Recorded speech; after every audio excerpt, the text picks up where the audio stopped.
Para los que no le conocen, Yuri es de Machala. Tiene una licenciatura en Educación y en Teología. Trabaja aquí en el CENISUD en el área de asistencia académica y colabora en ciertos cursos como docente adjunta. También es docente en el seminario Semilla. Actualmente está cursando la maestría en Biblia otorgada por la Universidad Lee. Bienvenida. Gracias, muy amable. Buen día, hermanos y hermanas. Gusto poder compartir con ustedes y estar en este día para tratar un tema muy interesante. Sí, vamos a tratar un tema de bastante diálogo. Sí, vamos a conversar un poquito. Y previo a iniciar, yo les quiero plantear, sí, una palabra que es literatura.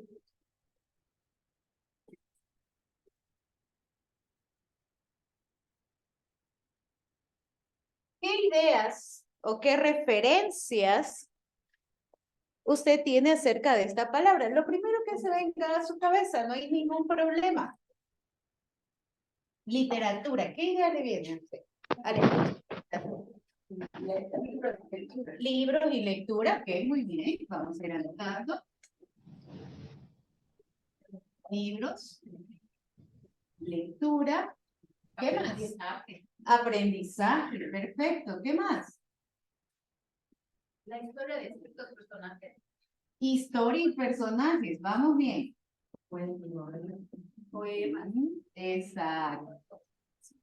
Personajes, poemas, cuentos. ¿Cierto? Entonces, cada uno de nosotros, de manera directa, si no podemos decir, incluso indirecta, ¿no? Hemos estado vinculados con la literatura de una u otra forma, ¿sí? Hemos leído o nos han obligado a leer algún texto literario, ¿sí? Buenos días. Algún texto por medio del cual, como ustedes bien mencionaron, podemos obtener un aprendizaje, ¿sí? Un texto por medio del cual podemos obtener un aprendizaje. Y este texto se vuelve interesante, ¿sí? Porque tiene dentro de sí personajes, ¿sí? Tiene una historia e incluso también tiene una estructura, ¿no es cierto? Tiene una estructura. Tiene una estructura básica, ¿sí? Todos los textos tienen una estructura básica. Esa estructura básica son tres partes principales, que es su inicio, su desarrollo y su final, ¿no? Todo texto tiene esa estructura. Todo texto que leemos tiene esa estructura. Tiene un inicio, tiene un desarrollo y tiene un final. Entonces, esto de aquí, ¿sí? Este orden nos permite tener una secuencia, ¿sí? Nos permite tener una comprensión de lo que estamos leyendo y nos permite ver cómo justamente los personajes que intervienen en ello se van desarrollando.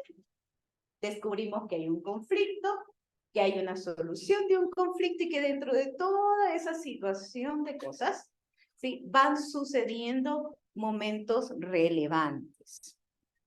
Y es así, voy a permitirme compartir pantalla. Permítanme un momento. Aquí estoy, ahora sí.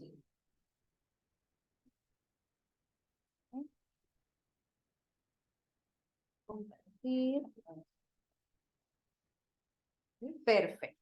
Y es así como todos, de una manera u otra, nos hemos visto envueltos en esto de la literatura.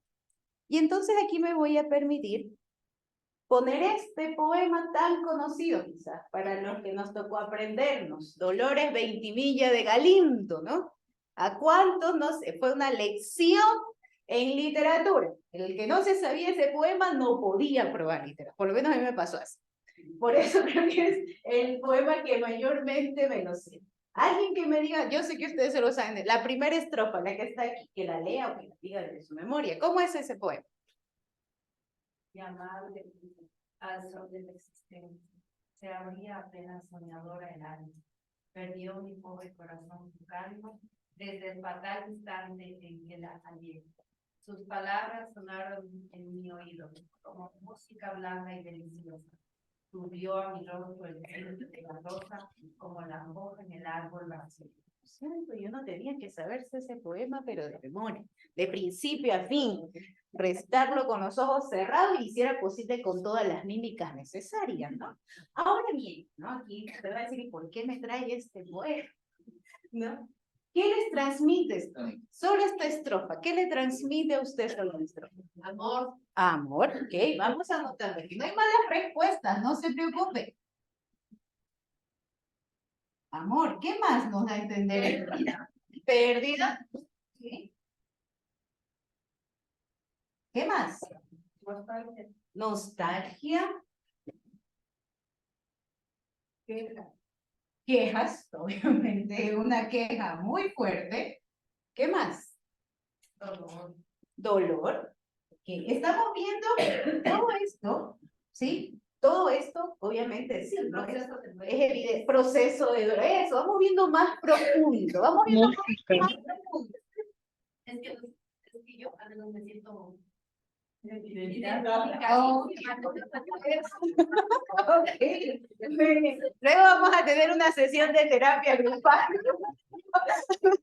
para ir sacando, ¿no? Pero vamos viendo más, ¿qué más? ¿Qué hay aquí? ¿Qué hay detrás de esto? Me atrevo a decirles, pensemos un poquito detrás de esto. ¿Qué hay detrás de esto? un amor profundo. Un amor, personas, ¿ok? Aquí mismo vamos insistiendo en el amor profundo. El que escrita de haber pasado sus dolores. Hay un autor, o como también dijeron las hermanas aquí, ¿no? Un autor o autora, en este caso, ¿no es cierto? Sí. Un mensaje. Bien, vamos muy bien. Ustedes me van a terminar dando la clase a mí. ¿Sí? Un mensaje. ¿Qué más? Traje un verso apropiado, todo el mundo está aquí. Muy bien. Hay versos, exacto. Hay versos, hay nostalgia, que también. Entonces, si nos damos cuenta, sí, cuando lo leemos a simple vista y podemos ver, es un poema, o es un, bueno, en esta parte es el primer verso de un poema muy sentido, ¿no? De algo que se vivió en su momento y qué pasó. El autor, en este caso, la autora del texto, nos quiso dejar un mensaje. Y para dar a conocer ese mensaje, fue que recurrió a la literatura, a una de esas formas de expresión literaria, que en este caso es la poesía. ¿Sí? Entonces, si analizamos, como les decía, veamos un poquito más a fondo escrito, también hay toda una historia de quién, del autor, del amor también, ¿no? Del autor y de ese mensaje que quiere transmitir. Ahora bien, como ustedes mismos se dieron cuenta, yo pregunté, ¿qué les dice este, no? Muchos coincidieron quizás en el sentimiento de fondo, pero lo expresaron de diversas maneras o en diversos términos. Porque eso sucede cuando nos acercamos a un texto, ¿sí? Sucede que al acercarnos a este texto, cada uno lo ve o lo analiza, tomando el ejemplo de la hermana que dice, estoy en ese proceso, ¿no? Lo ve o lo analiza desde su realidad, desde sus situaciones de vida, desde su contexto, desde sus privilegios o quizás desde lo que falta. Y entonces es ahí donde se establece una relación entre el texto y la persona que lo lee. ¿Sí? Hay una relación muy clara y muy marcada que nunca debemos olvidar entre quiénes, entre el texto y el lector. Y todo esto, a su vez, está, por decirlo, envuelto, ¿sí? O está cubierto o está arropado por un contexto. En este caso, un contexto literario. Y es ahí donde surge ese diálogo que tenemos con los textos y nos lleva a hacer las diversas interpretaciones, conociendo obviamente cuál es la forma o a qué modelo literario nos estamos refiriendo. Y es entonces como podemos hacer ciertas, referencias acerca de la literatura, ¿no? Se dice que la literatura, según la RAE, es el arte de la expresión verbal, ¿sí? Tanto de la forma hablada como de la forma escrita. También la RAE nos dice que es un conjunto de obras que versan sobre determinada materia, ¿no? O sea, un conglomerado de escritos que nos hablan acerca de algún tema en específico. Para Aristóteles, la literatura es el arte de la palabra, ¿sí? Es decir, que se utiliza el material, por decirlo así, que utiliza la literatura son las palabras, tanto de forma oral como de forma escrita, ¿sí? Ahora bien, dentro de estas situaciones que podemos determinar como comunes o como bases, ¿sí? Como bases, dentro de una literatura, son los temas, ¿sí? Son los temas. En este caso, vimos un tema sobre el alma de un poema, ¿no? Podemos hallar historia, política, filosofía, muerte, o sea, diferentes temáticas se manejan a través de la literatura. Como bien mencionaron ustedes, hay personajes. Estos personajes que intervienen en el desarrollo de una obra tienen su personalidad, tienen su característica y esta se va desarrollando conforme la obra. ¿Qué más encontramos de común? Encontramos una trama, así que son todos los sucesos que llevan al desarrollo de la obra. Son las acciones que realizan los personajes. Aquí lo que les decía, el mensaje o el significado. El autor quiere transmitir algo. Nosotros obviamente lo interpretamos desde nuestra realidad. Y también, aunque este de aquí últimamente ha sido muy cuestionado en el sentido de que hay quienes dicen que al solamente centrar la literatura en la belleza del uso de los recursos y de la imaginación, se está disminuyendo toda la amplitud de la diferente gama de temas. Porque por lo general, cuando se habla de belleza en literatura, se tiende a pensar básicamente en la poesía, por la forma en que está escrita y justamente por los sentimientos que transmite. Pero es un punto válido a considerar dentro de lo que podemos hallar en la literatura.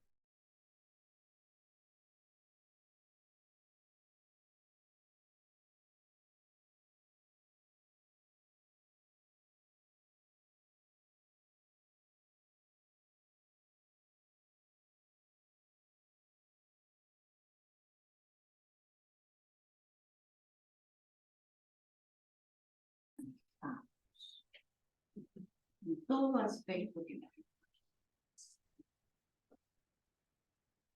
¿Está bien?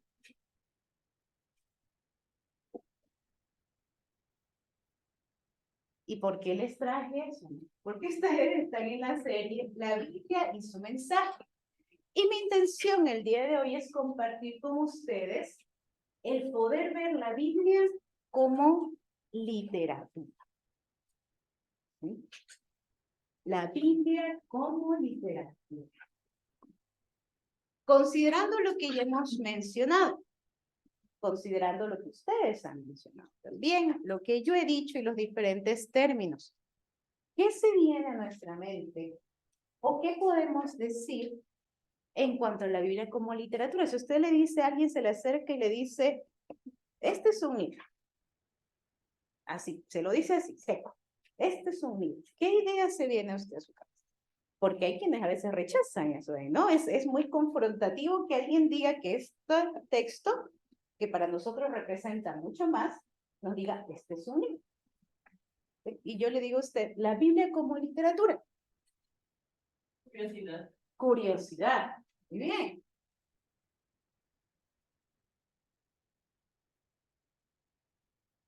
¿Qué más? La Biblia como literatura. Estudio. Contenido, narración. Poesía. Poesía, perfecto. También. Histórico, didáctico, Personajes, histórico. Yo está haciendo que es hasta un hilo psicológico. Uy, lo psicológico, ¿por qué no? Didáctico, profecía, psicológico, profecía. Muy bien. Profecía, Dios también me dijeron. Drama, sí, hay mucho drama. Sí, hay mucho drama. Si usted quiere tener una novela de esas buenas, léala. Hay mucho drama. ¿Sí? ¿Qué más? Guerras, sí. Pero sí hay. Como que también puede ser biografía. Fantasía, biografía, perfecto, muy bien. Un punto para nuestra asistente que nos dijo fantasía. ¿Podría ser poema o poesía es lo mismo?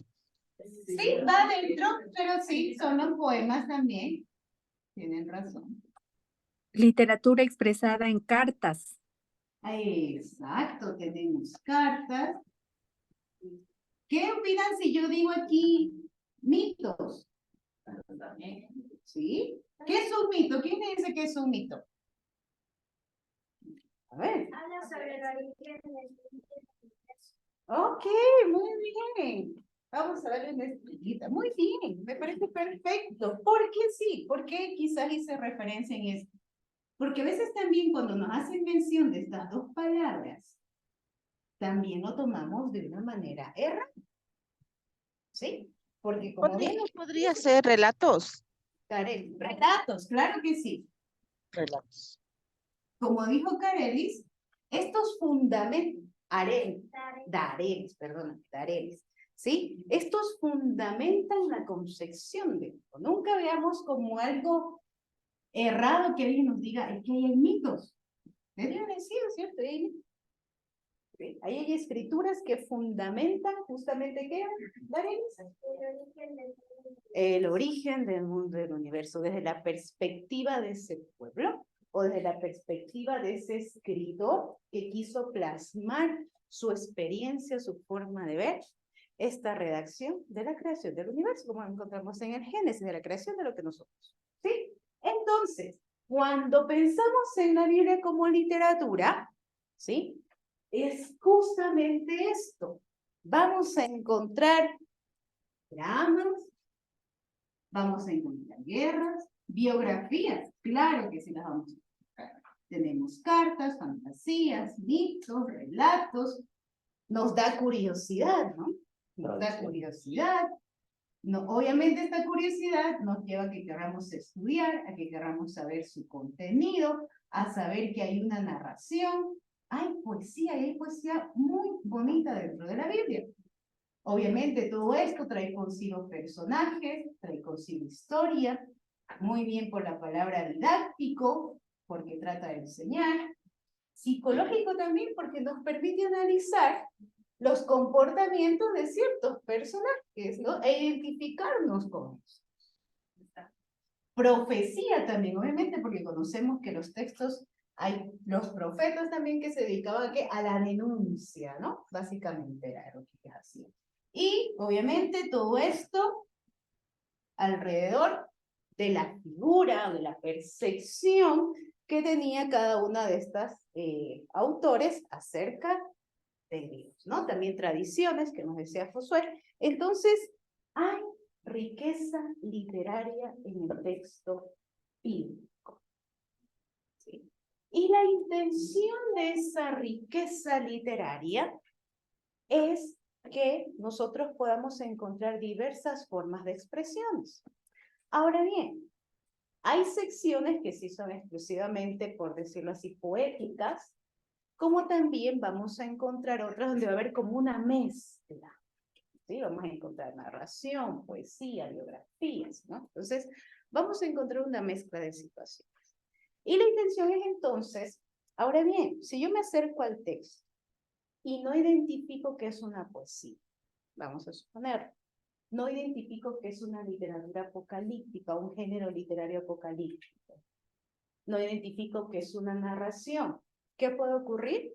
Pueden ocurrir las interpretaciones erradas del texto, ¿no? Entonces, por eso es necesario, sí, es fundamental para el creyente poder tener por lo menos las ideas básicas que me permitan identificar a qué texto me estoy acercando. ¿Qué estoy leyendo? Estoy leyendo un poema, estoy leyendo una historia, estoy leyendo quizás un mito que fue tomado de otra religión, tal vez. ¿Qué estoy leyendo? Palabra de Dios, efectivamente, expresada de diversas formas. Justo esa palabra de Dios que es tan dinámica, permite que el ser humano pueda expresarlo de diversas formas. Y es importante poder identificarlas para justamente interpretar esa palabra de Dios de forma apropiada. ¿Sí? Y no llevar a desvirtuar el texto bíblico. ¿Sí? Una de las obras literarias más influyentes de la cultura universal es la Biblia. ¿Sí? Hasta el día de hoy hay una descarte de ser uno de los libros más leídos y más vendidos en el mundo. Sea para estudiar la profundidad, sea para hacer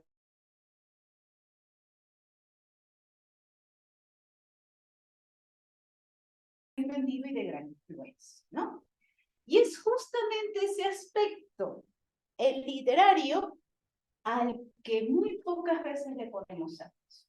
Si nadie se acerca y dice, bien, voy a ir a Salmos porque quiero leer poemas, ¿no? Nadie va con esa idea prefabricada, ¿no? Sino que abre el texto y conforme lo va leyendo, dándose cuenta que una cosa cambia, ¿no? A veces está escrito en párrafos, otras veces está escrito en grandes textos, a veces me cuenta una historia, otras veces me muestra imágenes muy de películas de Spielberg y cosas así. Entonces, hay mucha cosa ahí, ¿no? Y no es que nos acercamos directamente pensando, voy a leer género simbólico de la mujer, ¿no? Entonces, es por ello que a veces no se le toma atención, y es entonces cuando nos acercamos al texto bíblico sin tener quizás esa idea previa, cuando se llevan las malas interpretaciones, siendo que esto es fundamental para interpretar el texto. Ahora bien, entonces, por ello, vamos a desarrollar estos géneros literarios, ¿sí? Vamos a trabajar un poquito en cuanto a los géneros literarios. El Salmo 150, ¿sí? El Salmo 150. Se los voy a leer. No puedo estar mucho tiempo sentada, perdón. Escuchamos el Salmo 150. Alabad a Dios en el santuario. Alabadle en la magnificencia de su firmamento. Alabadle por sus proezas. Alabadle conforme a la muchedumbre de su grandeza. Alabadle a son de bocina, alabadle con salterio y arpa, alabadle con pandero y danza, alabadle con cuerda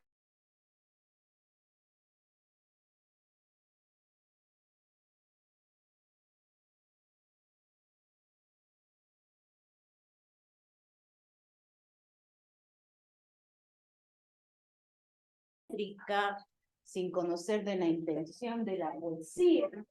Alguien diría, pero qué aburrido estar escribiendo alabarle y alabarle y alabarle. ¿Por qué no simplemente el escritor le puso alabarle, no? Por sus proezas, por sus grandezas, por su misterio, con todo, no se hubiera resumido y el salmo no fuera quizás tan extenso. Bueno, ya está por, ¿no? Pero quizás si se hubiera aplicado esa regla no tuviéramos salmos tan extensos, ¿no? Porque tenemos unos salmos muy extensos. Pero todo esto tiene una intención, ¿no? Y como vemos, hay repeticiones que quizás si lo vemos así superfluamente pueden parecer que no tienen una utilidad o no tienen un fin. Vemos semejanzas en ciertas frases, alabarle con címbalos de júbilo, alabarle con címbalos resonantes. Entonces, ¿para qué tanta repetición? Podría uno preguntarse. ¿Por qué escribir así si podemos hacer un texto más corto y quizás más simple para que sea más fácil memorizarlo, ¿no? Pero todo esto tiene un sentido justamente en esos recursos literarios. Y analizando un poquito en cuanto a este recurso, ¿sí? Vemos aquí el uso de un paralelismo poético. ¿Qué quiere decir eso? Fácil. Es la repetición, ¿sí? Alabarle, alabarle, alabarle. O sea, hay un orden o una secuencia, ¿no? La intención, o esto es usado con un propósito por parte del escritor. Quiere dar un mensaje. Y su forma de plasmar, de transmitir ese mensaje, en este caso el recurso que utilizó, fue justamente la poesía, que fue uno de los que ustedes mencionaron. ¿Sí? Ahora bien, ¿tiene un orden? Claro que tiene un orden. ¿Tiene un fin? Claro que tiene. ¿Sí? Inicia diciendo, ¿a quién hay que alabar? ¿A quién hay que alabar? Ya tenemos un punto claro, desde el inicio. ¿A dónde hay que alabar? En su santuario. Sí, entonces, este abrir del poema o de este salmo no es que se en vano. Tiene un objetivo claro. Nos muestra un personaje principal y un lugar específico. Dios y el santuario. ¿No es cierto? Nos dice por qué también. No es que nos deja solamente dice, alábale así, porque si no, nos dice el por qué. ¿Por qué? Magnificencia. Por su magnificencia, por sus proezas, ¿no es cierto? ¿Por qué más? Por su grandeza, exacto. Y también el autor no es que se queda solo hasta ahí, te dice de qué formas hacerlo, o con qué hacerlo, con qué nos dice. Con cocinas, con arpa, con cementerio, con pandero, con danza, con cuerdas, con flautas, címbalos resonantes y címbalos de júbilo. Entonces, utilizó este recurso para poder expresar las diversas maneras dentro de lo que él conocía, poder alabar a quién? A Dios. ¿En dónde?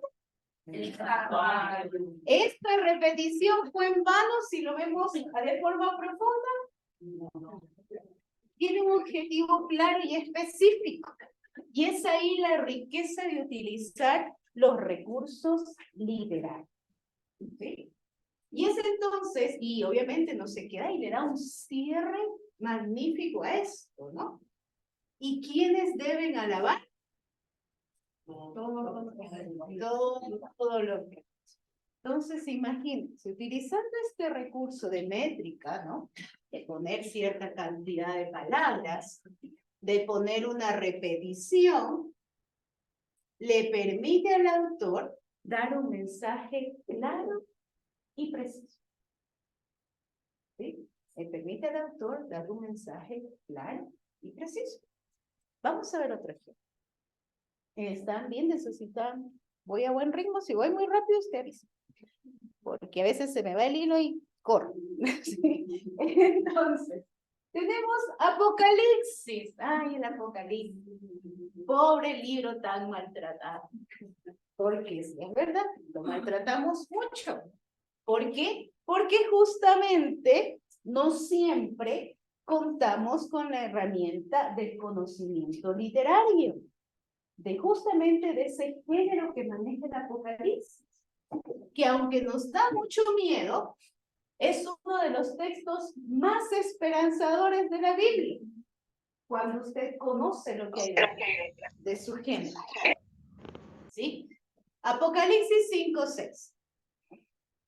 Y miré y vi que en medio del trono y de los 4 seres vivientes y en medio de los ancianos estaba en pie un cordero, como inmolado, que tenía 7 cuernos y 7 ojos, los cuales son los 7 espíritus de Dios enviados por toda la tierra. Usted lee ese texto. Le dice que hay un cordero que está literalmente degollado, derramando sangre, que tiene 7 ojos, que tiene 7 cuernos. Usted primero no va a decir, ay, qué esperanza que veo aquí, ¿no es cierto? Usted va a pensar eso, ¿no? Es así, ¿no? Porque uno no piensa inmediatamente eso cuando lee. Recuerdo que los primeros que leí cuando alguna vez tuve una Biblia en mis manos justamente fue la política. Y yo por curiosidad de niña, yo abrí, qué bonito libro, lo abrí. Y lo abro, recuerdo tan claramente, cuando menciona el relato del dragón que persigue a la Virgen y se quiere comer a su hijo. Yo, una niña leyendo eso, no sabía qué hacer.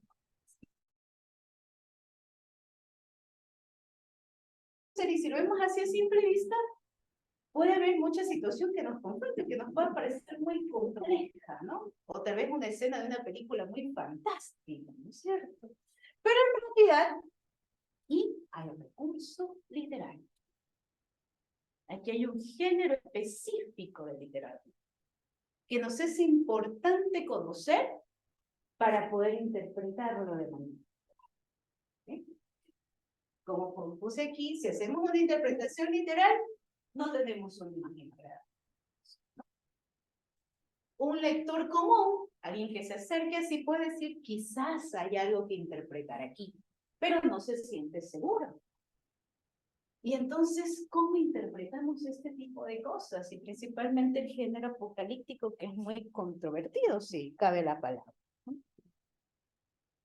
Y una de las primeras reglas que tenemos que tener en nuestra mente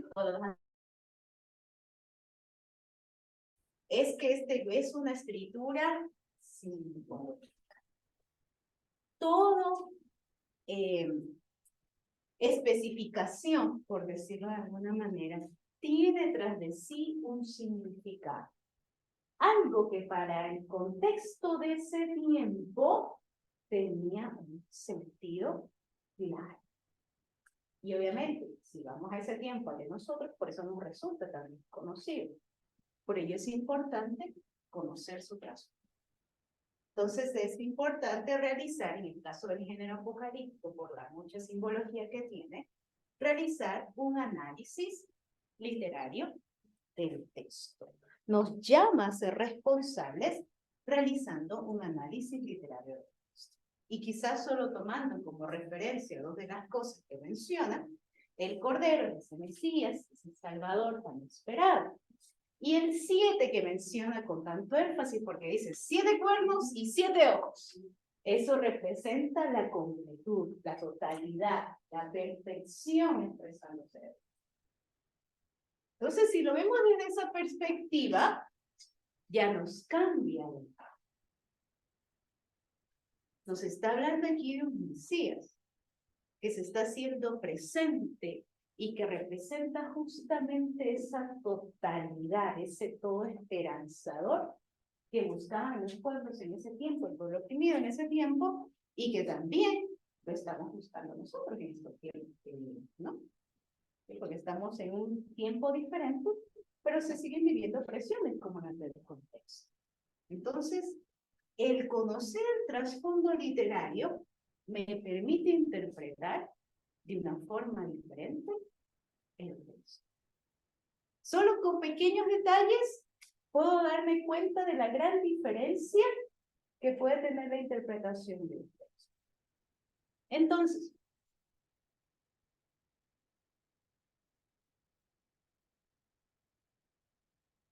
la Biblia es una colección de libros que abarca diversos géneros literarios. Debido a su composición de lo largo de varios siglos, por sus múltiples autores, los contextos culturales, los contextos lingüísticos. Entonces, esto vuelve a la Biblia, ¿sí?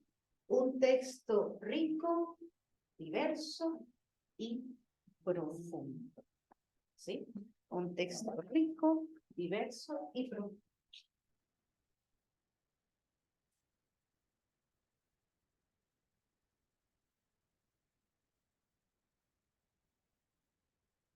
Se podría decir o se podría enmarcar estos géneros literarios en tres secciones amplias, ¿sí? Debajo de esta podemos encontrar mucho más que están especificadas aquí.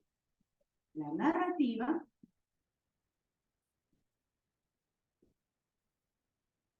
poesía y el discurso.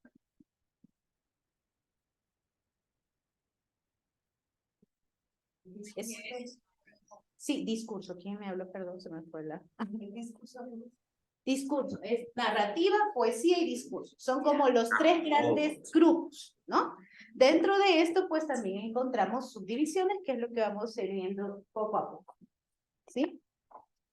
En cuanto a narrativa, pues por lo general estos son textos escritos en prosa. Aquí solo les voy a dar una característica, ¿no? Son relatos de hechos que obviamente hacen referencia a un contexto. Dentro de esto, a un grupo social.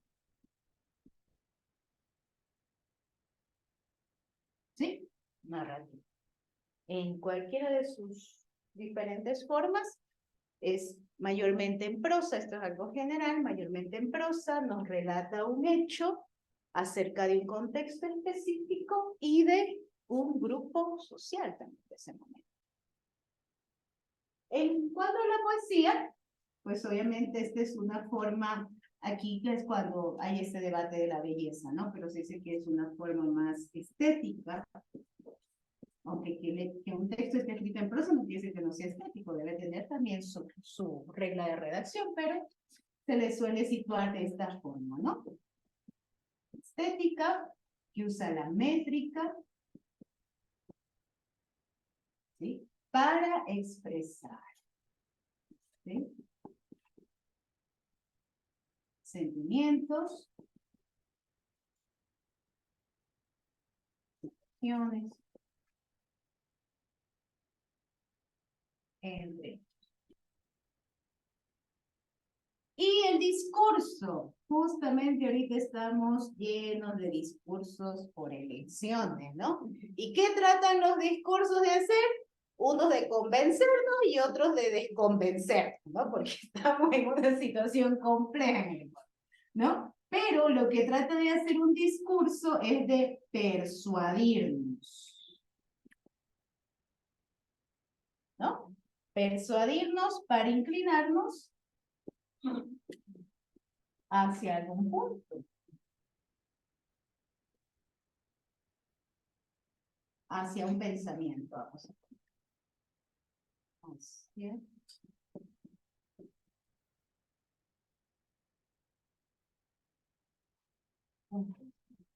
¿No? Entonces, el discurso trata, por decirlo de alguna manera, de convencernos o de hacer que nuestra idea o nuestra decisión se incline hacia una persona. ¿No? Si hablamos de la política, obviamente estamos entre dos partes. Y entre las cosas que dicen y se niegan, pues encontramos muchas situaciones que no nos hacen afirmarnos hacia ninguno, o quizás alguno ya tomó una decisión. Entonces, estos son se podría decir que es como el paraguas bajo el cual se cubren todas estas expresiones literarias, ¿sí? Se cubren todas estas formas de escritura con las cuales los autores del texto bíblico han tratado de transmitir un mensaje, que como les dije, en nuestro caso, cada uno de ustedes como lectores los va a interpretar, va a tener un encuentro, ¿sí? Hay algo que se llama el horizonte interpretativo.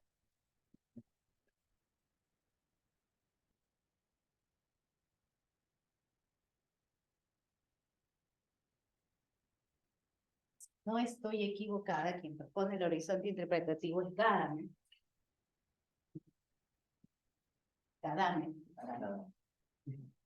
Gadamer, ¿sí? Y este autor dice ¿no? Que justamente cuando se da este encuentro entre usted como lector y el texto bíblico, se produce una nueva interpretación. ¿Sí? Por eso le dice el horizonte interpretativo. Porque hay un punto donde el texto se encuentra con él. Y a partir de eso surgen diferentes interpretaciones.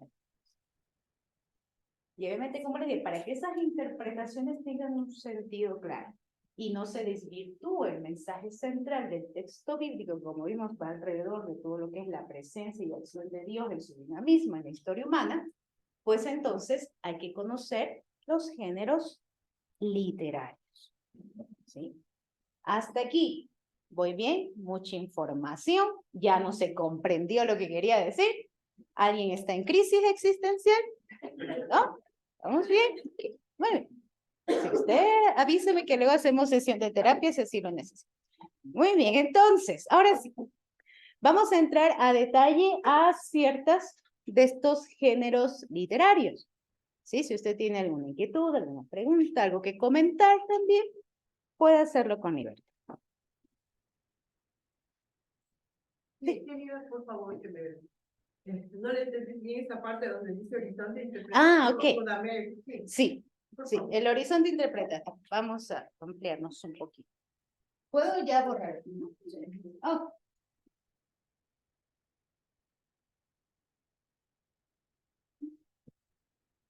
Ok.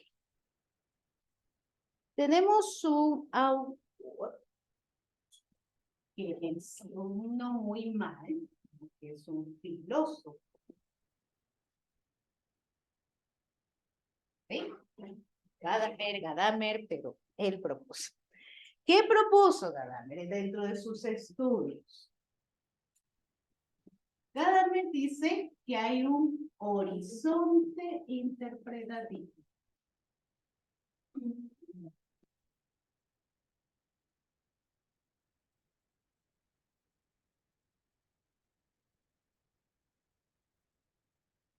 Ahora bien, en este horizonte interpretativo se encuentran dos elementos principales. Surge un encuentro, ¿sí? Aquí lo voy a decir. Surge un encuentro. ¿Entre quién? Exacto. Entre el texto y el lector.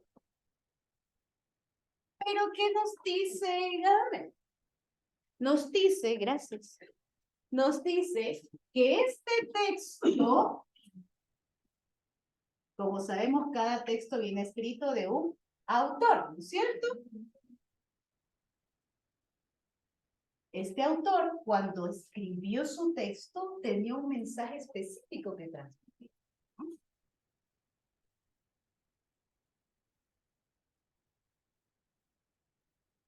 Ahora bien, ¿qué sucede con este lector? Quizás el autor ya murió, ¿no? Si hablamos del texto bíblico, si queremos ir a los autores, pues cuando nos encontremos, ¿no? Cuando nos encontremos con ese, ¿no? Pero entonces, obviamente este lector cuando se acerca al texto no es que va vacío, por lo general nunca lo hacemos vacío. Siempre tenemos una preconcepción. Tenemos nuestro bagaje cultural también. ¿Tenemos, perdón? Carga emocional. La carga emocional. Muy bien, vamos a darle una estrellita a José porque está participando. Muchas gracias, José. Tenemos nuestra carga emocional. Entonces tenemos todo un bagaje de situaciones. Entonces, cuando yo me acerco al texto, sea independiente, sea bíblico, sea algún otro texto, voy con esto, Carmen. Y es esto lo que va a dar mi interpretación del texto.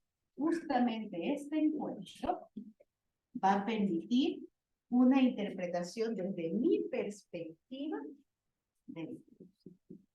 O sea, va a generar algo nuevo. En esto se basa la hermenéutica. Sí, es una herramienta hermenéutica. Justamente para la hermenéutica se utiliza esto del horizonte. Es una de las herramientas. Sí, muy bueno. Sí, se da una interpretación del texto, como bien dijo la hermana, es lo que se llama técnicamente como la hermenéutica. E incluso estudiar el género literario también es una herramienta que nos sirve para realizar una correcta hermenéutica. Y es entonces es eso, hermano. El encuentro que se da en esto, justamente esta parte quizás, a menos de que el autor esté vivo y yo pueda entrevistarle y preguntarle cuál fue el mensaje que quisiste dar con eso, ¿no? ¿Qué quisiste enseñar? ¿O qué querías transmitir, ¿no? Se da el encuentro con mis preconcepciones, con mi cultura, con mis emociones, con mi forma de ver la vida, con los privilegios que tengo, quizás con lo que siento que me falta, y entonces se genera una nueva interpretación del texto. Y esto, como lo dice la Dahmer, es un horizonte, o sea, un encuentro en lo lejano, ¿sí? El horizonte interpretativo de la Dahmer. En palabras simples, el encuentro de mi percepción con un texto que me genera una nueva interpretación. ¿Sí? Y entonces aquí habemos cuántas, 30 personas más dentro de todos los que estamos reunidos. Si yo a cada uno le doy el mismo texto, cada uno me va a dar una reflexión diferente. ¿Sí? Exacto, nuestras experiencias. Esa es la palabra que también me faltó poner aquí. Nuestro bagaje de experiencias también influye.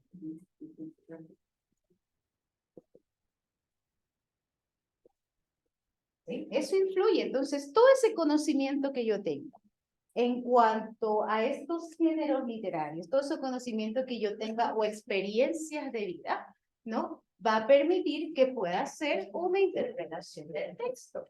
Y por eso no es inadecuado o no está incorrecto poder mencionar que el texto bíblico también es literatura, porque eso no le resta la palabra de Dios, sino por el contrario, la diversifica, la enriquece y nos permite a cada uno de nosotros acercarnos de manera diferente, ¿no? Y nos desafía también a poder hacer interpretaciones adecuadas y a estudiar. Muchos de ustedes dijeron estudiar, ¿no? Esa curiosidad que mencionó esta hermana me lleva a querer saber entonces qué. ¿Por qué escribió ese poema? ¿Con qué intención?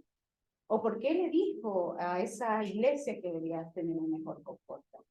¿Cuál era ese mensaje? ¿Por qué lo dijo como discurso? Porque trataba de convencerlos de que cambien su comportamiento, hablando de la iglesia de Corinto. Entonces, todo tiene un objetivo claro dentro de estas expresiones literarias. Hermana, no sé si respondí bien, quizás la enredé más. Fue clara mi explicación en cuanto al horizonte interpretativo. ¿Sí? Si tienen alguna otra duda, me lo hacen saber, no se preocupen. ¿Sí? Entonces, les recomiendo leer acerca del horizonte interpretativo, es una muy buena herramienta hermenéutica. Ahora bien, entonces, yendo un poquito más a detalle, pero necesito despertar. El género literario, ¿sí? Echegaray, que es un autor, estudioso, biólogo, dice que el género literario puede describirse como un procedimiento propio de los hombres de una determinada época o de un país o un entorno cultural. ¿Sí? Siempre tengamos presente eso. ¿Sí? El género literario responde, así como los contextos, responde a una época, a un determinado grupo cultural. Manifestar sus pensamientos o sus sentimientos, ¿sí? Sus ideas, sus formas de apreciación de la realidad que están viviendo en su momento. ¿No? Si yo le pregunto a cada uno de aquí cómo está viviendo esta situación de las elecciones, cada uno me va a decir, ¿no? Yo por las 5 siempre, ¿no? Otro me va a decir, no, mejor el Novoa, peor, ¿no? O quizás otro va a decir, no, mejor no voto por ninguno. Entonces, cada uno va a tener aquí su situación que expresarme. ¿no? Y lo va a expresar de diversas maneras.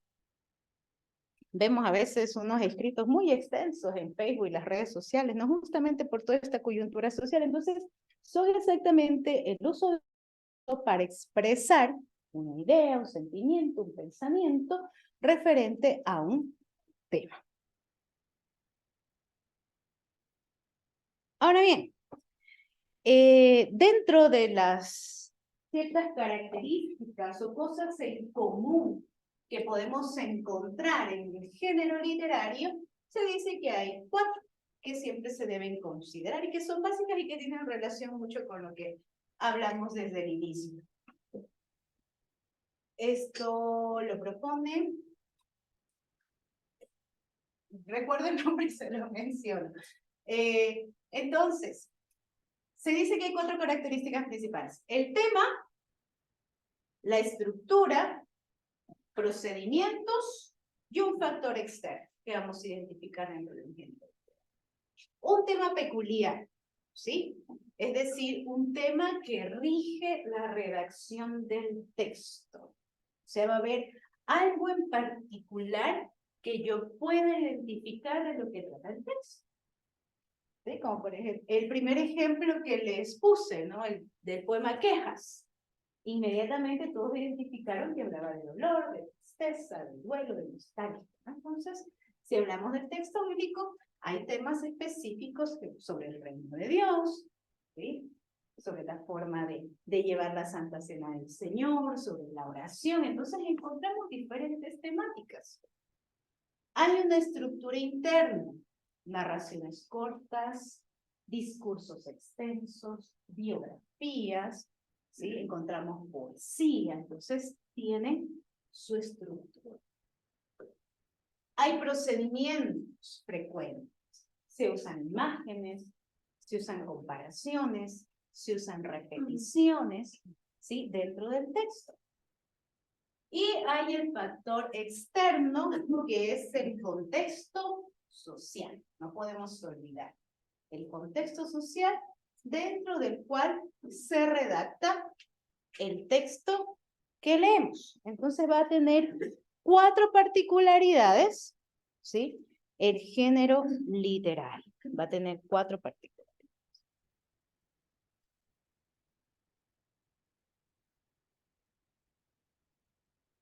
¿Sí? Quienes están anotando, vamos a dejarlo ahí un momentito. Entonces, recordar, hay un tema, una estructura, un procedimiento y siempre fuera de este, por decirlo de alguna manera, hay un contexto al que responde el relato o el escrito al que nos estamos acercando, ¿no?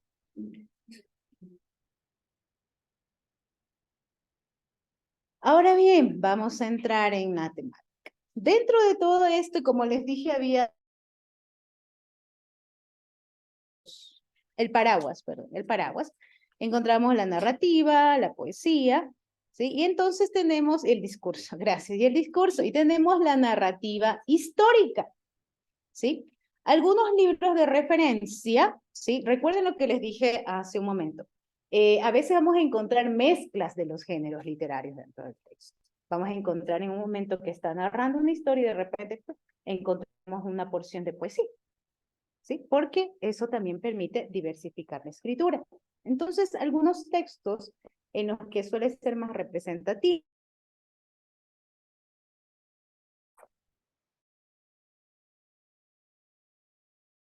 son textos escritos en prosa. Quiere decir que no tienen una metría como digamos que son los poemas, ¿no? Ya está en sección, sino que son redactados de forma continua. Relatan historias y eventos del pueblo de Israel, su relación con Dios, ¿sí? Y se encuentra el predominio de las tradiciones populares, principalmente justo del contenido religioso, ¿sí? Entonces ahí ustedes, yo sé que tienen su Biblia, o la pueden encender si desean, ¿sí? Y vamos a ir al texto de Éxodo. Éxodo 12. Éxodo 12, muy bien. Del 37 al 51, el que tenga el texto, Lo lee, por favor. Los israelitas partieron de Ramsés en dirección a Sucot, sin contar a las mujeres de los niños. Eran unos 600,000 hombres de a pie. Con ellos salieron también gente de toda playa y grandes manadas de ganado, tanto de ovejas como de vacas. Con la masa que sacaron de Egipto, cocieron panes sin levadura, pues la masa aún no había fermentado. Como los echaron de Egipto, no tuvieron tiempo de preparar comida. Los israelitas habían vivido en Egipto 430 años. Precisamente el día en que se cumplían los 430 años, todos los escuadrones del Señor salieron de Egipto. Aquella noche el Señor la pasó en vela para sacar de Egipto a los israelitas. Por eso también las generaciones futuras de israelitas deben pasar esa noche en vela en honor del Señor. Ok, muy bien. ¿Nos relata algún hecho? Sí, es claro lo que nos relata. ¿Qué nos relata? La salida. Ajá. Entonces, hay una narrativa, ¿sí? Y es que histórica. ¿Sí? Es una narrativa histórica. Guarda dentro de sí todo un relato de la vivencia de un momento específico, o sea, de un contexto específico y de un pueblo en específico. Entonces ahí podemos saber que esto es una narrativa histórica. ¿Qué otro ejemplo podría tener? ¿Qué me dice otro ejemplo de narrativa histórica? ¿Qué otro ejemplo podemos encontrar en la Biblia acerca de la narrativa histórica? La creación. La creación, ¿sí? Es una narrativa, ¿sí? E incluso encontramos dos versiones de la creación. ¿Cierto? Encontramos dos versiones de la creación. Todos con la intención de ¿qué? De justamente dar a conocer ese proceso de formar todo lo que conocemos y lo que somos, ¿no? Entonces, tenemos un recurso literario que es la narrativa. ¿Con qué fin? Con el fin de dar a conocer un acontecimiento. En este caso, trascendental. Si hablamos de narrativa histórica de nuestro país, del Ecuador, ¿qué podríamos decir? La dolarización, un momento, las batallas de independencia, ¿no es cierto? Aunque hay una que es fantasía, que nos narra Don Calderón subiendo con la bandera en la boca hasta la cima de la... Pero en algún momento fue una narrativa muy interesante, ¿no? Todos la aprendimos, ¿no es cierto? Entonces, la narrativa enriquece y da a conocer justamente hechos fundamentales. El 10 de agosto, que también lo tenemos. Entonces, todo esto nos permite ir conociendo, identificando cuál es el fin. Entonces, ¿cuál es el fin de esto? Dar a conocer un hecho trascendental de un pueblo, ¿no? Y obviamente, como Dios se movía en toda esa dinámica de liberación. Ahí la riqueza de conocer la narrativa. Lo que ustedes bien mencionaron, ¿qué más había en el texto? Ustedes mencionaron biografías. Sí, encontramos una narrativa biográfica que nos permite conocer hechos específicos o momentos específicos de la vida de uno de los personajes. Uno de estos, y del cual quizás mayormente conocemos y estudiamos a detalle, analizamos e interpretamos a detalle, es justamente la vida de Jesús. Esto se encuentra en el Nuevo Testamento, en los Evangelios. Y obviamente cada uno de estos escritores o de sus comunidades que escribieron los textos tienen su forma muy particular también de mencionarlo, ¿no? O quizás uno menciona un detalle, otro menciona otro, y así nos permite ir construyendo mentalmente una figura, una percepción de las cosas que hizo Jesús. ¿Cómo fue su vida? ¿No? Mateo 1, del 18 al 25. Mateo 1, del 18 al 25. El que lo tenga, lo comparte, por favor. El nacimiento de Jesucristo fue así, estando desposada María, su madre con José. entonces se juntasen. Sayote se había concebido del Espíritu Santo.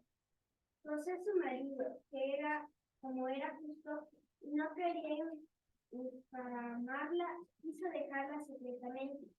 Y pensando él en esto, he aquí un ángel del Señor le apareció en un sueño y le dijo: José, hijo de David, no temas recibir a María tu mujer, porque lo que en ella es engendrado del Espíritu Santo es. Y dará a luz a un hijo, y llamarás su nombre Jesús, porque él salvará a su pueblo de sus pecados. Todo esto aconteció para que se cumpliese lo dicho por el Señor por medio del profeta, cuando dijo: He aquí una virgen concebirá y dará a luz un hijo, y llamará su nombre Emmanuel, que traducido es Dios con nosotros. Gracias, mi hermano. Entonces, tenemos una narrativa biográfica. Este texto nos permite conocer de alguna forma esa perspectiva de la concepción de Jesús. ¿Sí? O sea, nos da detalles o la intención de este recurso literario, de este género, en este caso de la narrativa biográfica, es poder conocer justamente detalles importantes acerca de la vida. ¿Sí? Poder conocer ciertas cosas relevantes. Y asimismo, si les pregunto de algunos personajes, quizás ustedes sepan algunos datos. Simón Bolívar, ¿de dónde era? De Venezuela, ¿no es cierto? Caracas específicamente, ¿no? Entonces, ya tenemos un antecedente biográfico. ¿Por medio de dónde nos enteramos? Justamente de las narrativas, ¿no? De lo que leímos en nuestros textos de historia. ¿Sí? Tenemos datos biográficos. Entonces, esa es la riqueza de utilizar este recurso. Poder dar a conocer detalles o también cosas amplias acerca de la ejecución o de la vida de alguien, ¿no? ¿Qué otro género podemos encontrar? El muy conocido de la poesía. La poesía es abundante, ¿sí? La encontramos casi todo el texto bíblico. Generalmente es presentada en lo que respecta a salmos, proverbios, cantares. Encontramos, ¿sí se ve? Mi pantalla se puso negra, así que voy. ¿Sí? Secciones de Isaías y Jeremías. Por lo general, estos son himnos, suelen ser súplicas, acciones de gracia, los cantos de peregrinación, que era cuando el pueblo iba hacia Jerusalén, entonces tenían estos, y tratan de explorar temas espirituales y emocionales, ¿sí? Ahí tengo algunos ejemplos de salmos, pero alguien, haga un salmo que a usted le guste, alguien comparta el salmo que a usted le guste y lea. Un salmo que a usted le guste, pueda compartirlo con nosotros. Jehová es mi pastor. Jehová es mi pastor, nada me faltará. En lugares de delicados pastos me hará descansar. Junto a aguas de reposo me pastoreará. Confortará mi alma. Me guiará por sendas de justicia por amor de su nombre.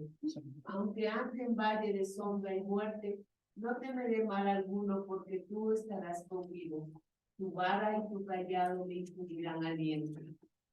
Aderezas mesa delante de mí en presencia de mis angustiadores. Unges mi cabeza con aceite, mi copa está rebosando. Ciertamente bien y la misericordia me seguirán todos los días de mi vida, y en la casa de Jehová moraré por largos días. Gracias. Muy bien, Jehová es mi pastor, ¿no? Entonces aquí vemos, se expresa de una forma literaria, muy métrica, muy pulida, muy de belleza, como le dicen a la poesía, expresada que justamente esa confianza se fue. Esa forma de manifestar la protección, o como también podemos encontrar súplicas, Entonces, otro recurso que se utiliza dentro de los géneros es la poesía. Sí, la poesía. Sí, sí, claro. En medio de esta poesía también hay bastante sobre exaltación, Claro. sobre levantamiento. Ujú. O sea, creo que tal vez entraría en parte de la peregrinación, pero también se apartaría en el sentido de la exaltación. Sí, justamente, bueno, los de peregrinación específicamente son una sección específica de Salmos, si no estoy equivocada, desde el 120 hasta el 134 mismo, ¿sí? Que hablan acerca de cuando los caminantes iban hacia Jerusalén. ¿Sí? Y entonces ellos ahí hacían, dentro de esta peregrinación, hacían súplicas, encomiendas de su andar a Jehová. Entonces voy a permitirme leer el Salmo, justo el 134.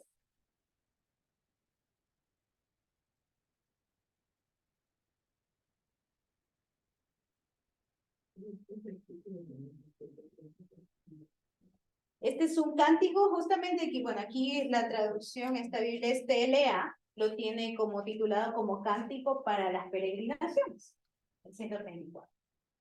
Alaben a Dios todos ustedes que están a su servicio. Alábenlo también ustedes, los que en su templo le cantan himnos por las noches. Levanten las manos para orar. Dirijan la mirada hacia el altar y alaben a Dios. Que Dios, creador del cielo y de la tierra, te bendiga desde su templo. ¿Sí? Entonces, sí, y también, sí es cierto, encontramos salmos que hablan justamente o que hacen estas súplicas, ¿no? A veces encontramos incluso muchos salmos que quizás a veces pueden ser malinterpretados porque en primera instancia inician con un reproche, ¿no? Y dicen, ¿cómo es posible que el impío tenga tantas cosas y yo esté sufriendo, ¿no? Y es la forma en que el salmista expresa también ese dolor que siente, esa satisfacción como ser humano que siente al ver que el que actúa mal supuestamente tiene una mejor perspectiva de vida, ¿no? Sí. Hay un salmo, el 109, que es bastante fuerte, acerca de que inclusive el autor pide castigo al enemigo con una fuerza bastante grave, diría yo.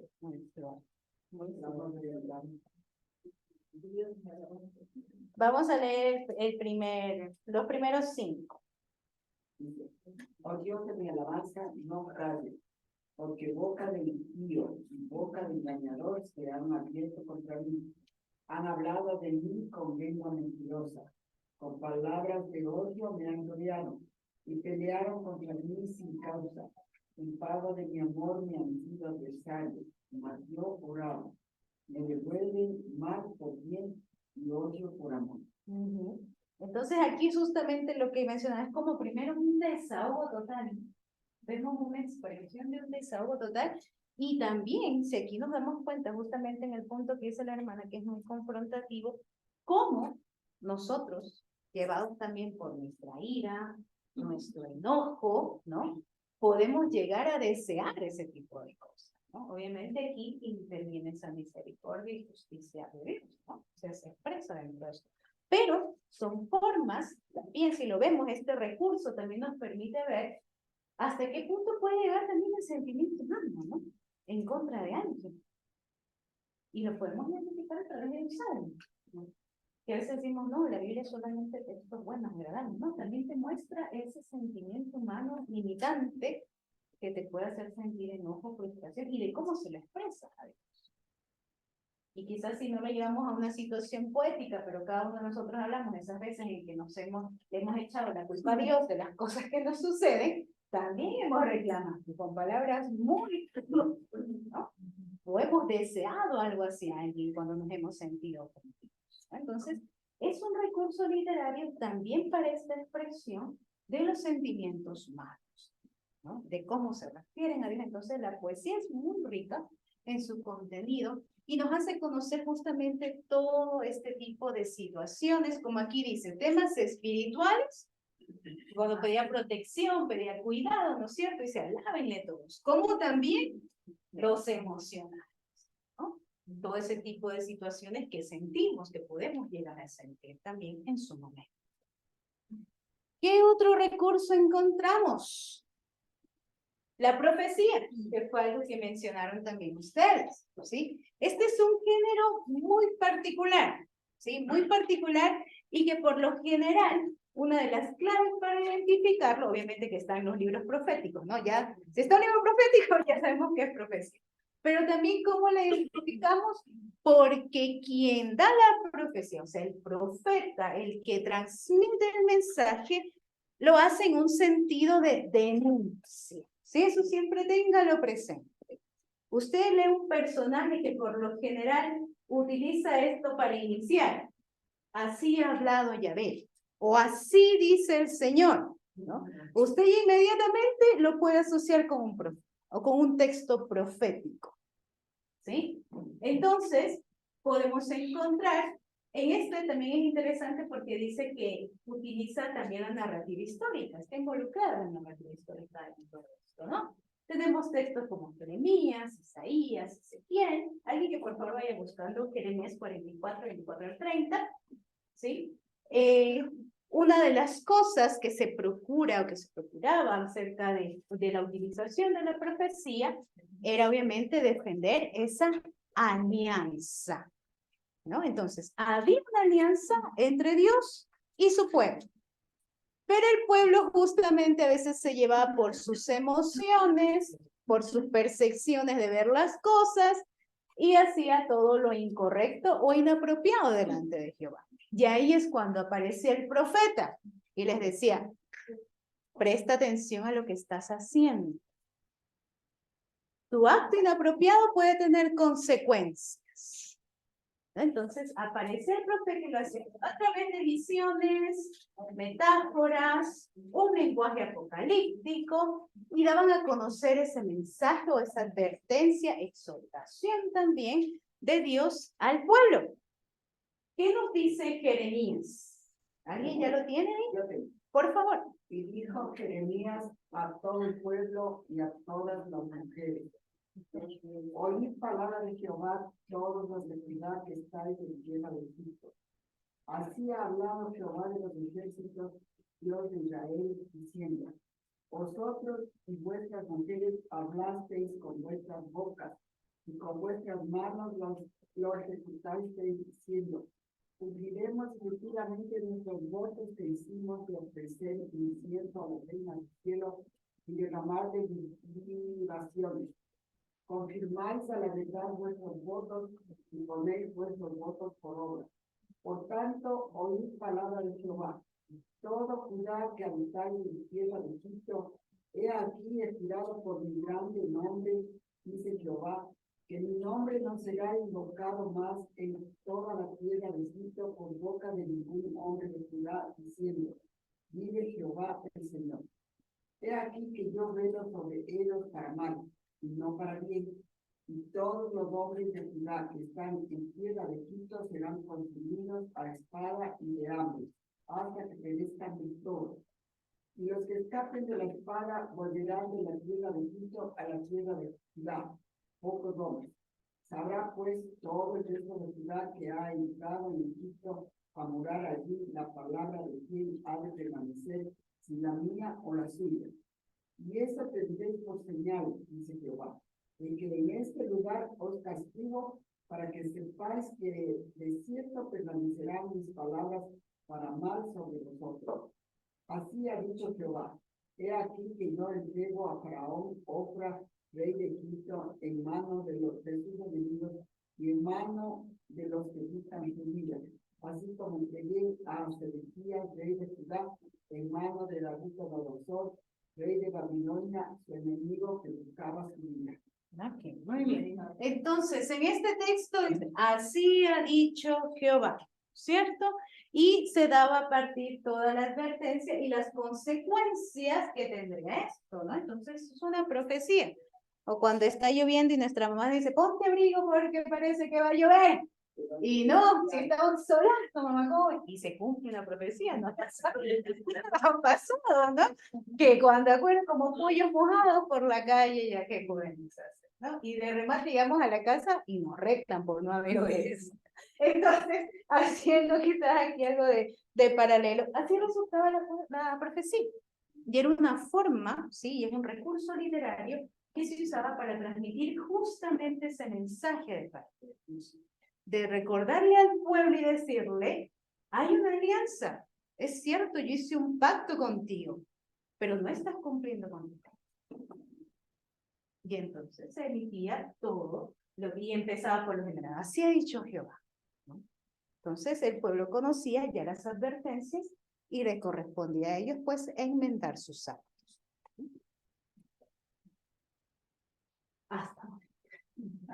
Hasta ahora seguimos. Es como un círculo, ¿no? En el que si lo vemos, andamos también nosotros. Tenemos un pacto, hemos recibido salvación, ¿no? Pero somos esos hijos rebeldes que no se quieren poner el abrigo cuando la mamá dice que va bien, ¿no? Entonces, y también envuelto en todo esto encontramos lo que respecta a un género de ley o legal, ¿sí? Estos, o la mayor expresión acerca de esto lo encontramos dentro del Pentateuco. ¿Cuál es el Pentateuco? Muy bien.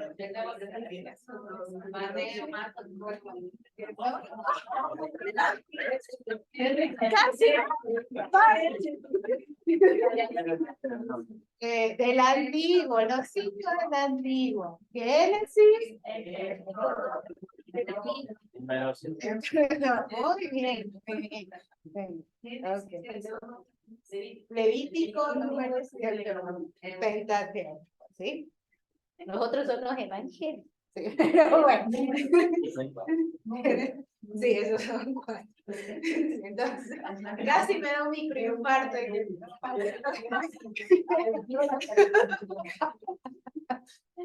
Hay que borrar esa parte para que no. Pero bien, ¿cuál es la intención dentro de esto de usar este género de leyes o el legal, no?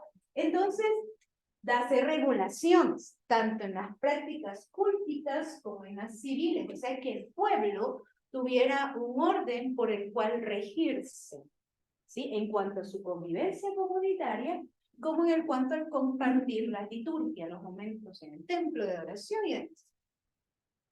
Dentro de eso, quizás el más común o el más conocido es el decálogo de los 10 mandamientos, ¿sí? Habla, obviamente, o hace énfasis en esa alianza o el pacto de Dios con el pueblo, y así encontramos un decálogo ético. Alguien que por favor busque Deuteronomio 5, 6 al 8, una persona que busque ese, y otra que me ayude en Éxodo 34, 11, 26. Deuteronomio 5 del 6 al 8 y Éxodo 34 del 11 al 26. Éxodo, sí, por favor. Éxodo dice, guarda lo que yo te mando hoy. He aquí que yo he hecho delante de ti en presencia del amorreo, al cananeo, al eteo, al ferezeo, al hebreo y al fereceo. Guárdate de hacer alianza con los moradores de la tierra donde has de entrar, para que no sean tropezaderos en medio de ti. Derribaréis sus altares y quebraréis sus pasos y cortaréis sus imágenes de acera, porque no se ha de inclinar a ningún otro Dios, pues Jehová, cuyo nombre es celoso, Dios celoso es. Por tanto, no harás alianza con los moradores de aquella tierra, porque fornicarán en pos de sus dioses y ofrecerán sacrificios a sus dioses, y te invitarán a comer de sacrificios. O tomando de sus hijos o para sus hijos y fornicando sus hijos en pos de sus dioses, harán fornicar también a tus hijos en pos de los dioses de ellos. No te harás dioses de fundición.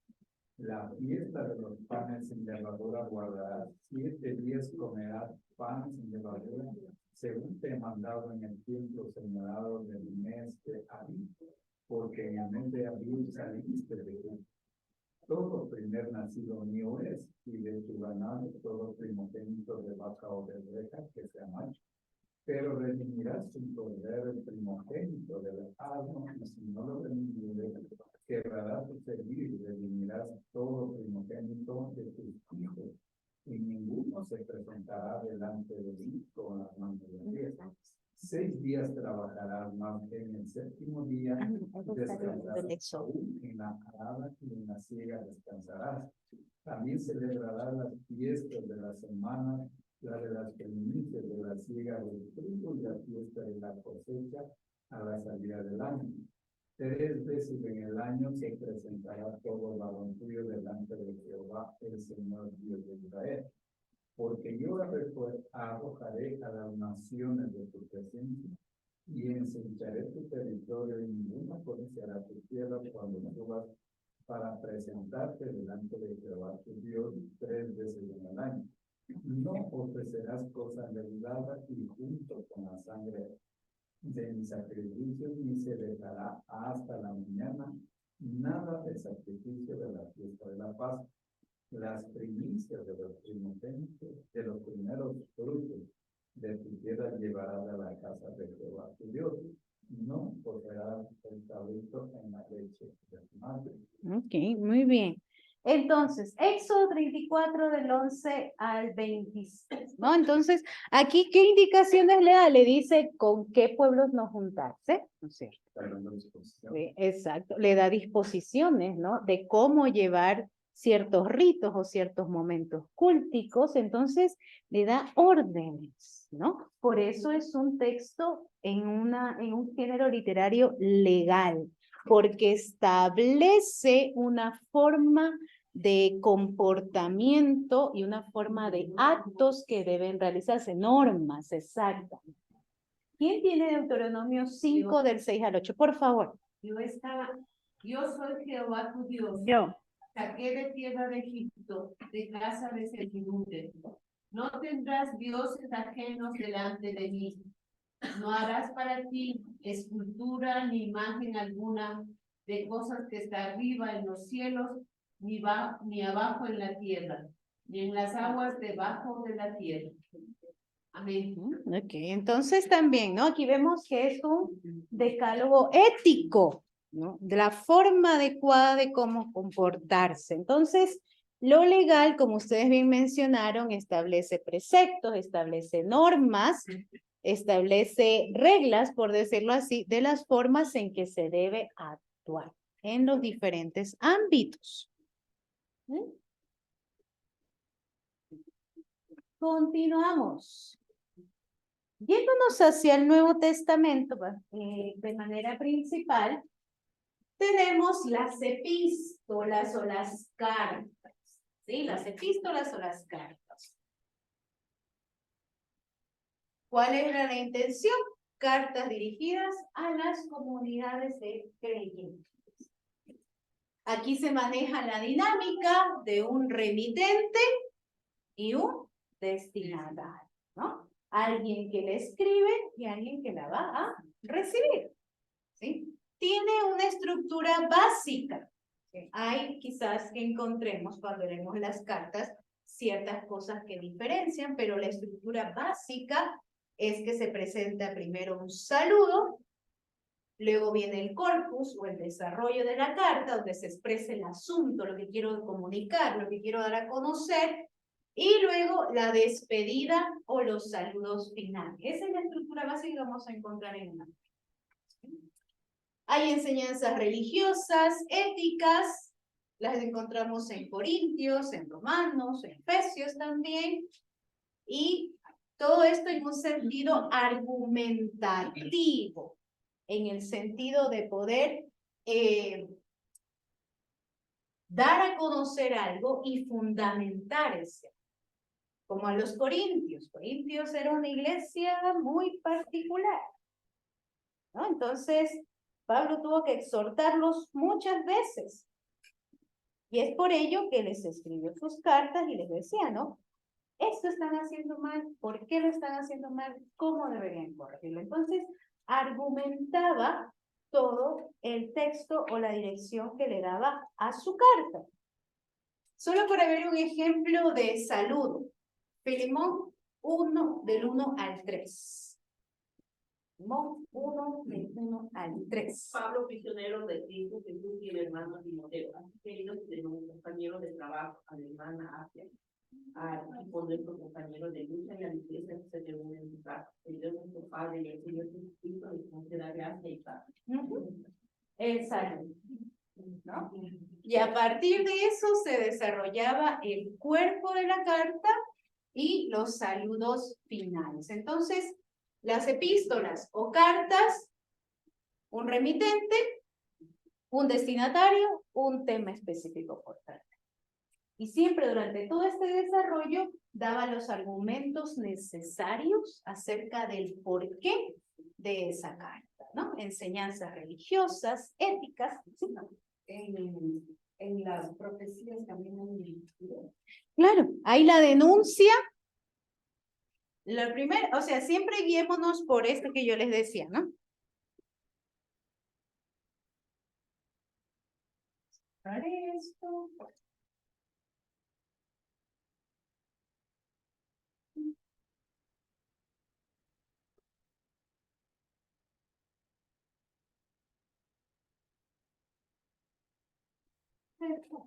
Sí.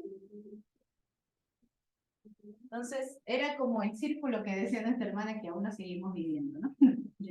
Había la denuncia. O el anuncio también, ¿no? Que generalmente lo identificamos como así ha dicho el Señor.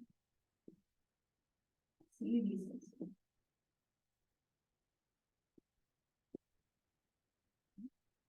Obviamente también hay una respuesta del pueblo, porque el pueblo a veces es medio rebelde y no siempre aceptaba callado, a veces decía algo. Hay una respuesta.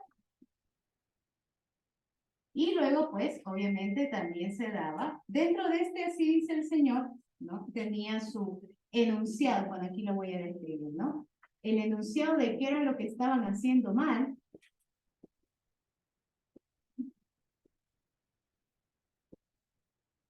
De qué estaba mal. Y luego venía también e indicaba las consecuencias. O sea, ¿qué iba a pasar si ellos se mantenían en su, porque por lo general en primera instancia respondían justificándose, ¿no? Entonces, ¿qué iba a pasar si continuaban manteniéndose en su postura? ¿No? Entonces, la denuncia, denunciaba lo que estaba mal y se daba la consecuencia. Y obviamente, ¿qué se esperaba? Pues un cambio del pueblo, un cambio de actitud.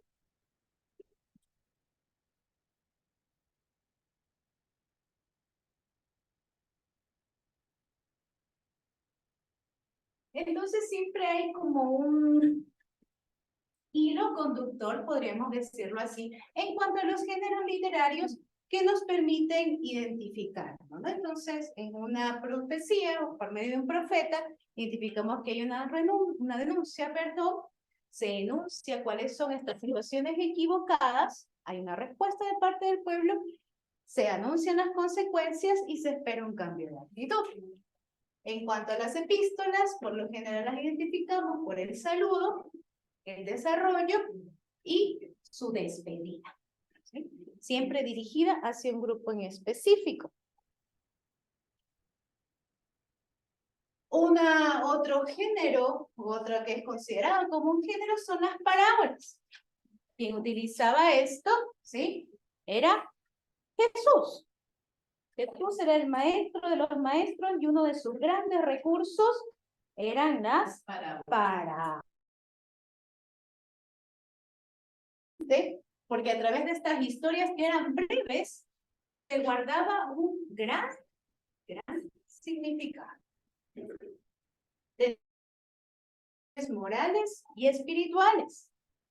Me voy a permitir compartir con ustedes una de estas parábolas donde Jesús le toca hacer una explicación, porque a pesar de que él trataba de dar un mensaje profundo, tomando recursos del contexto, no siempre le era comprensible a quienes eso escuchan, ¿no? Entonces, Mateo 13, del 3 al 23. Jesús les enseñó muchas cosas por medio de ejemplos y comparaciones. Les puso esta comparación. Un campesino salió a sembrar trigo. Mientras sembraba, algunas semillas cayeron en el camino. Poco después vinieron unos pájaros y se las comieron.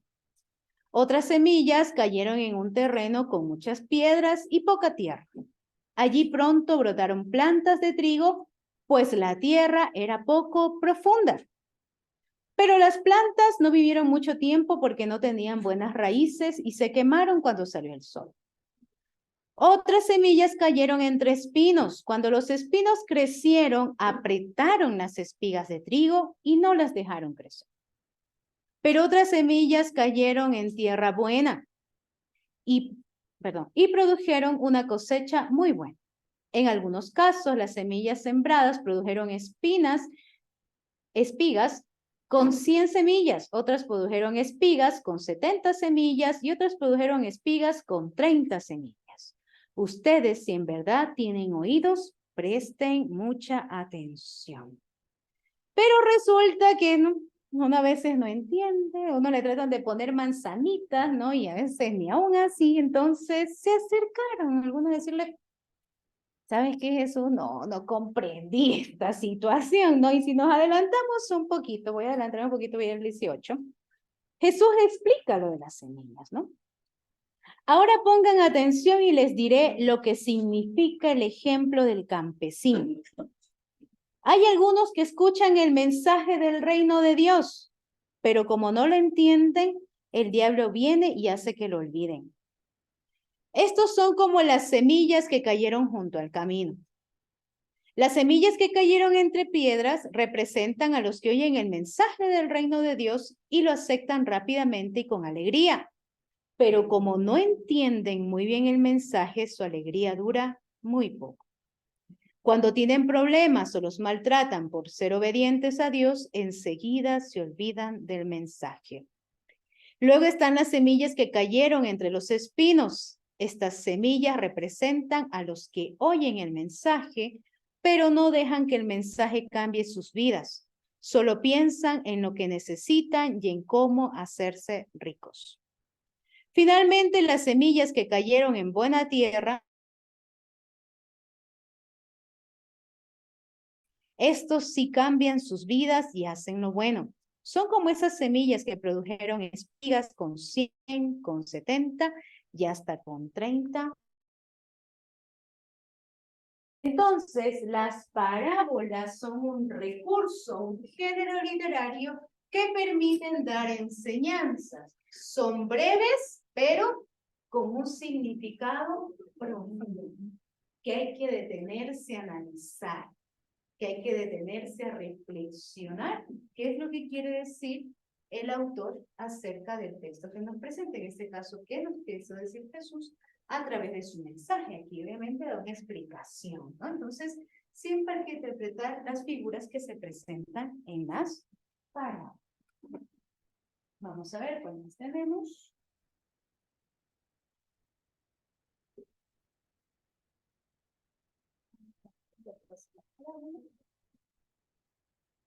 Ok, el apocalíptico, ¿sí? Aquí vamos solamente a retomar un poquito, ¿no? El libro de Apocalipsis, como bien se les mencionaba, es de un lenguaje simbólico, que siempre hay que tener muy presente, ¿sí?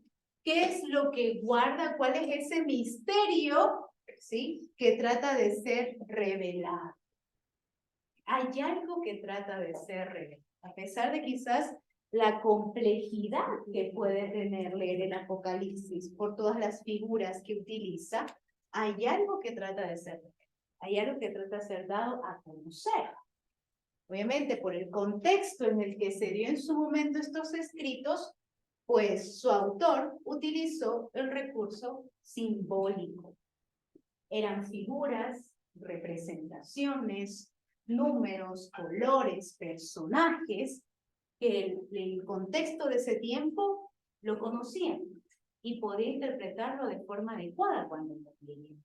¿Sí? Como dice aquí, nace en momentos de crisis. Nace en momentos de crisis. Apocalipsis 7.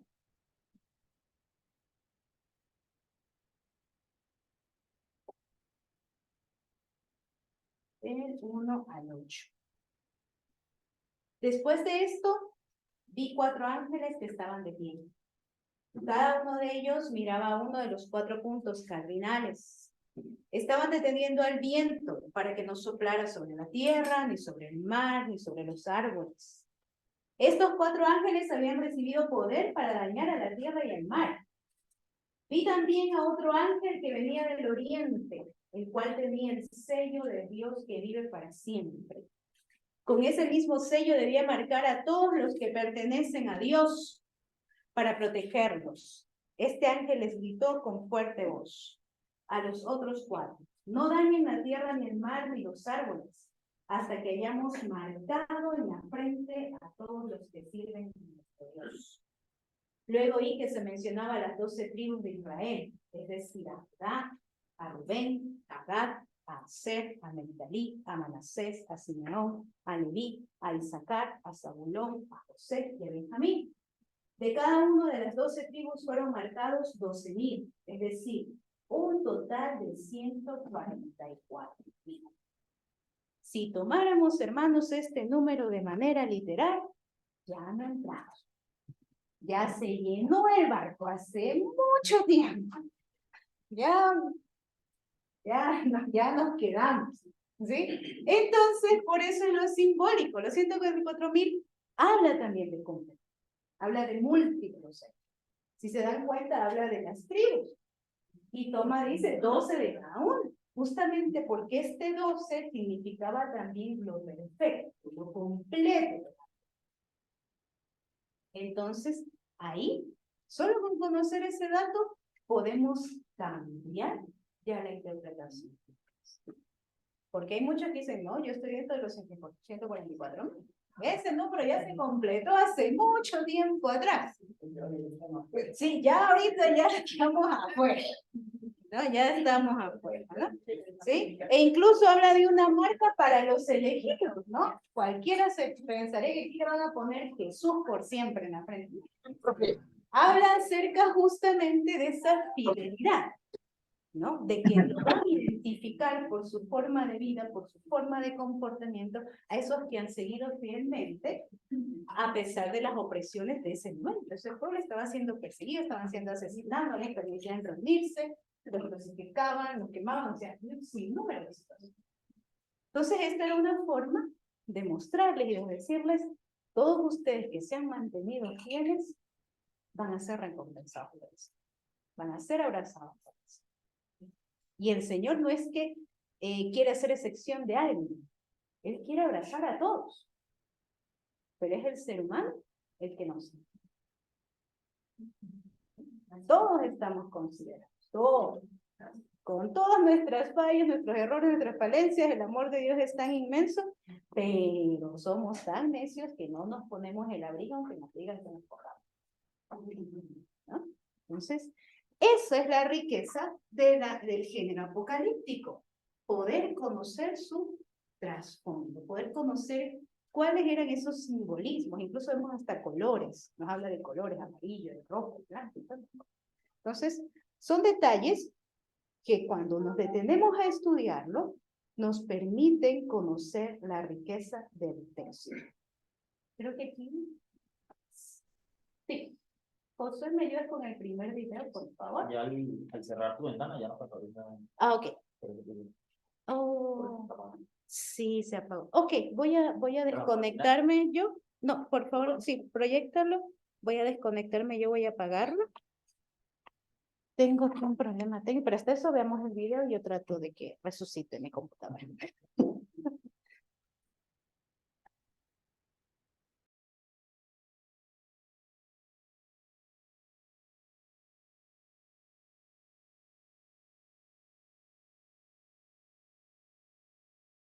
La Biblia es una colección de muchos libros que cuentan una misma historia de principio a fin.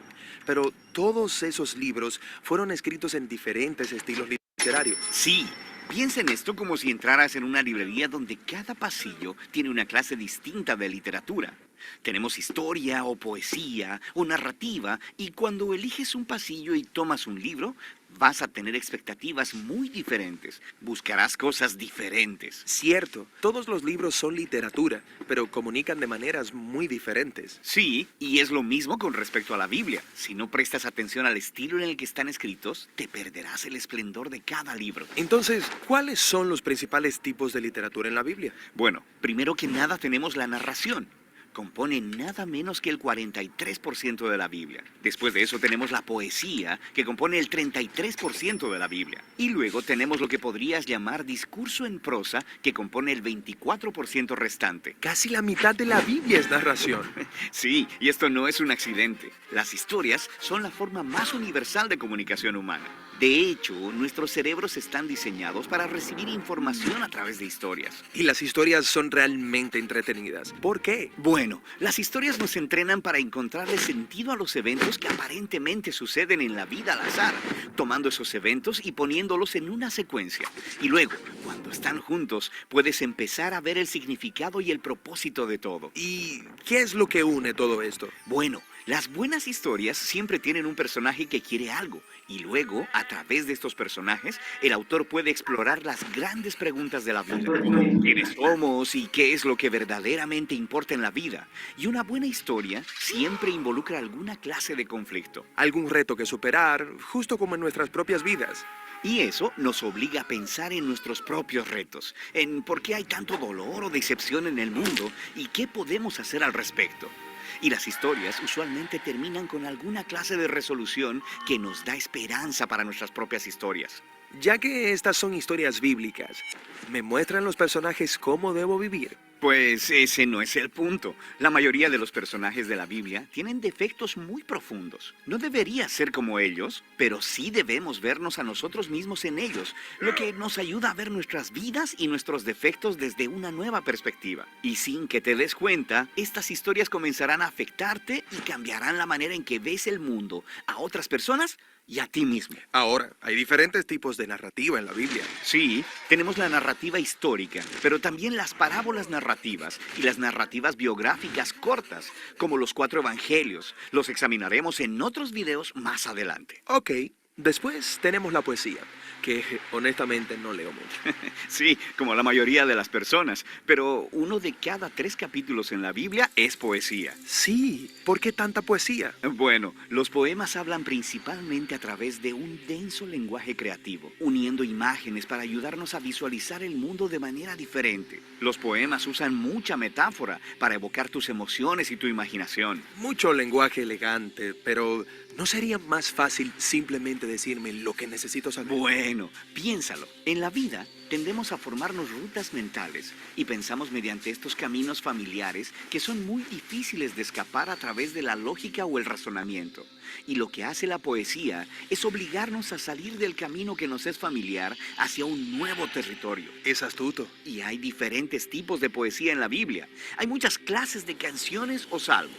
Después tenemos la poesía reflexiva de los libros de sabiduría. Y luego tenemos la resistencia apasionada de los profetas. Ok, el último gran tipo literario es el discurso en prosa, que compone 1/4 de la Biblia. Sí, estos son discursos, cartas o ensayos.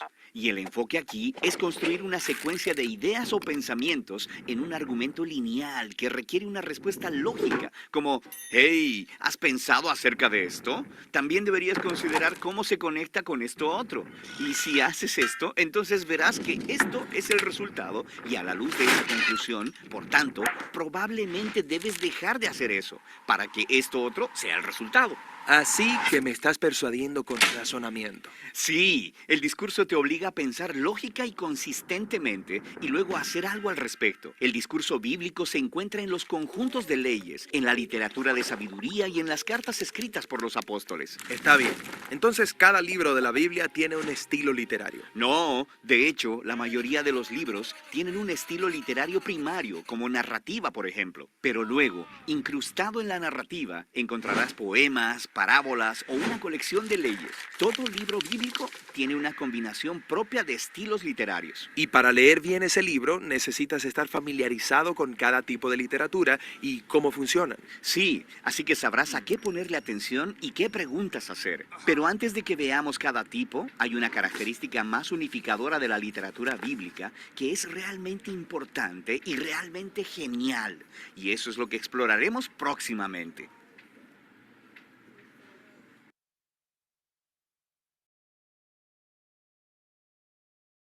Área del texto bíblico justamente nos permite eso, poder encontrarnos con diversas formas de expresar un acontecimiento, de narrar la vida de alguien, de advertirnos acerca de algo también y de darnos a conocer de qué formas podemos enmendar esta situación por la que estamos atravesando.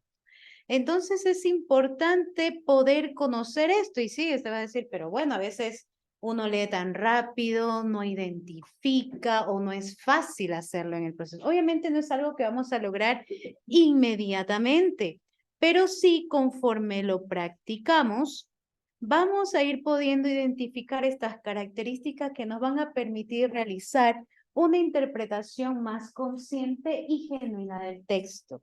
Voy a permitirme leerles este pensamiento para ir cerrando nuestra temática. La comunidad judía recogió sus tradiciones religiosas en libros que al mismo tiempo recibieron el aporte de la cultura de esos lugares, donde el mensaje bíblico era leído y anunciado. Los autores del Nuevo Testamento expresaron el misterio de Jesucristo en lengua griega, y a la vez que utilizaban conceptos propios de la cultura helénica, aportaron ideas, formas de pensamiento y de expresión provenientes del judaísmo.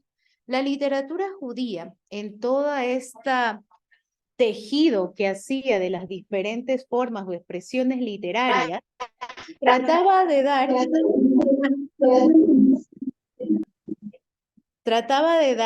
algo a conocer. Sí, es cierto, ¿no? Puede llevar quizás a que tengamos confusiones interpretativas, pero es justamente ese el desafío de poder estudiarlo de fondo y poder interpretarlo de una manera.